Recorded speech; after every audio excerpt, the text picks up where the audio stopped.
you've been acting literally forever, and I didn't mean that in a way like,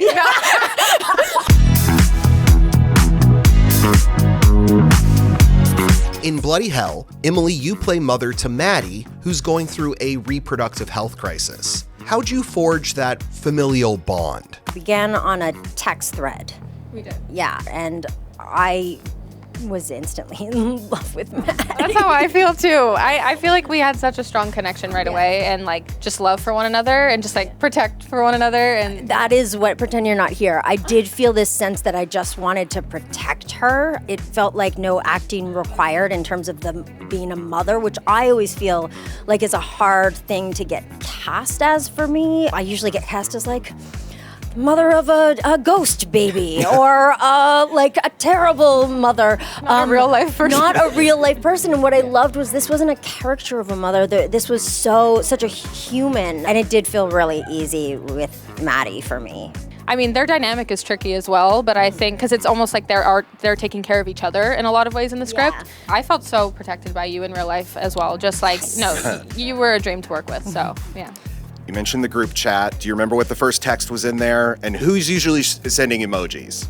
Oh, she is the queen of Bitmojis over here. I just want to say. I'm the only person who still uses Bitmoji. But they're always, like, it always is like, we always need them, you know? Like, they always come at the right times. She's also a Photoshop queen and can Photoshop anyone's face into any sort of scenario. Yeah. So, badly. I do it really badly, and that is kind of how I made us be a family. I took, you know, those old photos at like shopping centers that you'd go and get your family photo done. I photoshopped our faces and Molly's dog yep. and Molly's face into one, and I think it feels like family. Totally. Yeah. Preparing to play her mother, did you happen to look back at any dance moms? Did you go back into her history? I mean, I did. Yeah? I did. And I think anybody who's watched Maddie, we've watched her grow up, and that's why it was really easy in a way, because you do feel like you love her and protective of her, and so I didn't have to work on those parts of it.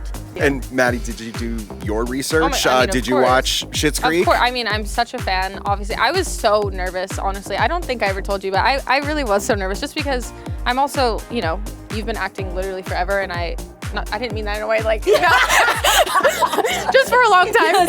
And I am newer to it, so I felt a lot of responsibility to lead like alongside her, but you made it such a like fun, safe environment, and I didn't feel nervous once we were together on set, but obviously when you look up to someone and appreciate their work, it's scary, but But never been looked up to. This like I have. That's really sweet. No, I do so much, and I speak so highly of you always, and yeah, it's so fun. I can't believe we got to do this. It's really fun. I'm so happy for you.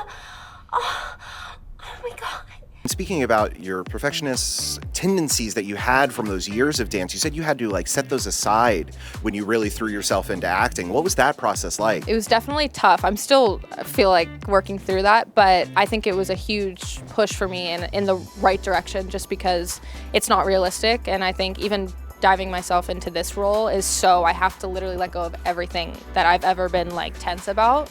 And so I'm really appreciative for things like this role, or just in general acting. Like, you really have to set aside all of those worries. It will hold you back.